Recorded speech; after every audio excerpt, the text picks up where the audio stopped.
dagoen kontzientziazio eta sentsibilizazioak lortu dauela, salaketa kopuru hori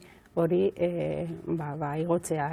Nik ez dut uste kasu gehiagorik dagoenik, baizik eta dausenak salatzen direla. Eta hori benetan beharrezkoa eta garrantzitsua da, lehenengo fenomenoaren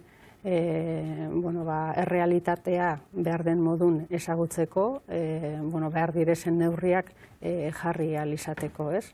Eta honek adierazten duena da, eta datuen arabera, lanean jarraitu behar dugula.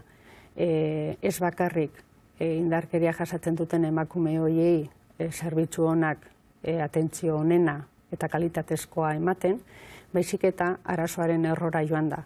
Hau da, emakumeen kontrako indarkeria berdintasun ezaren ezaugarririk latzen eta gogorrena da, eta berdintasunean aurrera egin behar dugu, eta hor sensibilizazioa, prebentzioa adin txikikoekin eta gizarte osoarekin orokorrean berdintasunean oinarritutako balioak, errespetuan, giza eskubideetan, horretan izugarrizko lana egiten jarraitu behar dugu.